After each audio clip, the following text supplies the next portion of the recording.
Yeah, what's up everybody? Welcome to this Netscape show.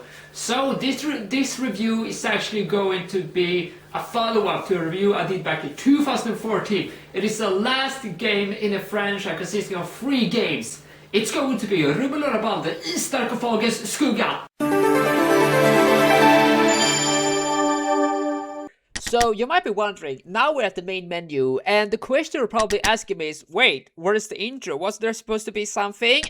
No, there was no intro to speak of. You simply click the start button, and you're on the main menu. Anyway, so this game has 3 levels, and each of them focuses on one area of exploring. A museum, the ocean, as well as an Egyptian pyramid. And you place these guys on this carpet, Rummel och Rabalder. So anyway, if you remember Virtual Cop on the Sega Saturn, then you should be pretty familiar with this style of gameplay. It is an on-rails adventure. You are going from point A to point B, and regardless of what, you have to keep moving forward. Now, as you can see, there are a bunch of outlines that you see on each and every level. And you have to basically avoid them by pushing the correct key on your keyboard. But anyway, don't think this is child's play. It can be kind of difficult if you're not expecting it. I mean, the controls are meant to be kind of off. You have to push the arrow keys at 1 second before you actually act the obstacle. Otherwise, you lose a life. Lose all of your life and it's game over. Now, of course, once you actually understand the timing, it's not that difficult, but it sure is annoying. Along the way, you are collecting carpet whips, which for some reason gives you health. Why not a shield? Why not a sword? Also, there's cheese doodles. If you watch this show, you know what I mean. Anyway, so that is the basic gameplay. If you like it, you like it, and if you don't, well, you will have a very unpleasant time. However, that doesn't necessarily mean that the game doesn't have value. It certainly does. Now, if you remember from the previous review, which I'm not sure if you do, then the previous one played on a 3D film. This one actually does play on a genuine design level in real-time 3D. I thought this was designed on the Unreal Engine game development tool, but it turns out it's not. Now, it was produced by Utura Digital Media, and I'm sure they use their own software. Now, of course, while you are looking at this gameplay, there are plenty of times when the graphics just sort of vanish. Now, in other games, you would consider this to simply just be glitches and you would complain. However, because most of this game takes place in sort of mysterious locations, I do feel like that can contribute to the magical, darker aspect of the aesthetic of the game itself. It actually does work better when you think about it. As a matter of fact, its weakness based on how you see it can actually become its greatest strength. And of course, I'm talking about the Uncanny Valley. Basically, it describes something like a film or artwork or whatever that kinda looks almost good, but a few details makes it just look really off. Now, this does work to this game's advantage.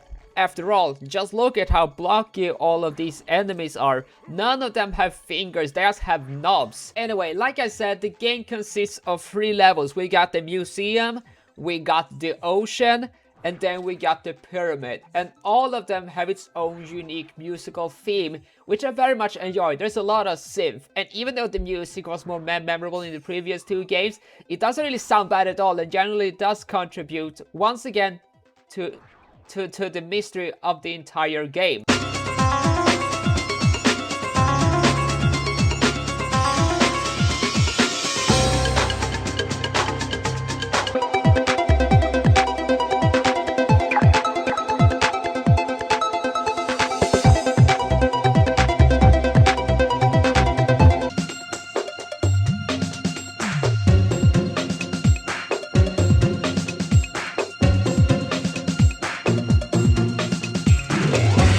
However, if you are expecting child's play, then you are completely wrong. Anyways, now I'm going to rank each and every level from worst to best. Anyway, the worst level of this game to me is the ocean. Now, surprisingly enough, this is actually one of these games where none of the levels are bad. All of them offer a fair challenge. So that makes the ocean level, despite being the worst, still pretty good. This is probably because the water physics makes this a bit more challenging. You shouldn't just say it's going to be real easy. It's not. You will be caught off guard. And given the fact that some of these levels are throwing you a curveball, but basically introducing the obstacle way too late, it just contributes to a well-designed level which actually introduces something different. Like for instance, what you are collecting to actually have an extra life is actually the CO2 tubes. So yes, this game gets the third level, but very good. Second place is the very first level, the museum. Now, this is exactly what you kick off with when you are starting to play the game, and it is to me the very best, the very good first level. Like, it's perfectly fine, it's easy enough, but at the same time there is a slight difficulty, so it's actually possible to travel from point A to point B, but it doesn't really feel unbearable. Now, you might be thinking, there's some graphical glitches, this looks awful, but let's say it this way, this is a very cursed museum. Just look at all of these statues as well as things just floating in midair. And at first place, it is the pyramid, as there's plenty of things to need to think about. Like for instance, this is the only level where you actually have to push down a lever to progress. Now, of course, you do take damage, and that's perfectly fine, but there still is an incentive for you to actually pay attention. And there's like plenty of reasons to be excited about this level too. There are reasons to simply look at some of the places where you can go. Places that you will never be able to explore because they're just heading straight on, or maybe in another direction at certain places. That what makes this level far more curious